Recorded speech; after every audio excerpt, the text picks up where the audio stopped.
باللہ من الشیطان الرجیم بسم اللہ الرحمن الرحیم قال علی علیہ السلام بسم اللہ الرحمن الرحیم ما اکثر العبر و اقل الاعتبار۔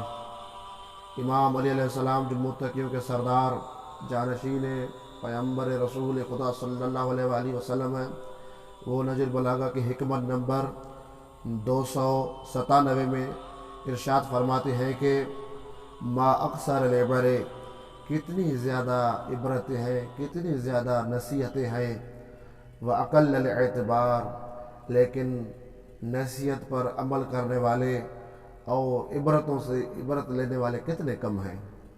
اگر انسان اس دنیا میں نظر کرے اور دوسروں کی زندگی پر نظر کرے، عروج اور زوال پڑھے، تو یقیناً وہ سمجھ پائے گا کہ یہ دنیا فانی ہے، جو خداوند متعال کا حکم ہے وہی ابدی ہے، اس میں ہماری عزت ہے، ہمارا وقار اسی میں ہی ہوگا۔ لیکن ہم جو ہیں دنیا والے، ہم دنیا میں گھومتے ہیں لیکن عبرت بہت ہی کم لیتے ہیں۔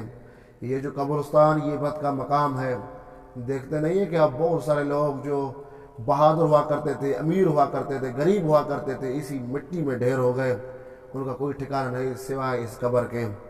اسی لیے کہا کرتے ہیں کہ انسان 3 چیزوں کے لیے دنیا میں گھومتا پھرتا ہے، اسی کے لیے کام کرتا ہے، ایک لباس کے لیے، ایک مکان کے لیے، ایک تیسرا نام کے لیے۔ جب انسان مر جاتا ہے تو تینوں چیزیں تبدیل ہو جاتی ہیں۔ کپڑوں کا شوقین ہوتا ہے، کہتا ہے کہ میں بوسکی پہنوں، بڑے بڑے ریشم کے کپڑے پہنوں، جب مر جاتا ہے تو وہی جو اس کا لباس کفن بن جاتا ہے۔ انسان اپنے مکان کے لیے مرتا ہے کہ ماربلز ہو، بڑے بڑے بنگلوز ہو، کنالوں پر مشتمل میرے گھر ہوں، لیکن جب مر جاتا ہے تو اس قبر اس کا مقام بن جاتا ہے۔ انسان نام کے لیے مرتا ہے، میرا فلاں نام ہو، میں عالم بن جاؤں، میں بادشاہ بن جاؤں، میں شہنشاہ بن جاؤں، لیکن سارے کے سارے نام مٹی میں ڈھیر ہو جاتے ہیں، ایک میت نام اس کا ہو جاتا ہے۔ تو انسان کو چاہیے کہ عبرت لے۔ امام علیہ السلام فرماتے ہیں عبرتیں زیادہ ہیں لیکن عبرت لینے والے بہت ہی کم ہیں۔ اگر ہم عبرت لیں گے تو ہماری زندگی خوشحال بن جائے گی، کیونکہ عبرت لینے والا انسان کبھی بھی دھوکہ نہیں کھاتا، وہ دوسروں کی زندگی سے عبرت لے کر اپنی زندگی کو سنوار لیتا ہے۔ اللہ تعالیٰ سے دعا ہے کہ اللہ تعالیٰ ہمیں عبرت لینے کی توفیق عطا فرمائے۔ والسلام ورحمۃ اللہ وبرکاتہ۔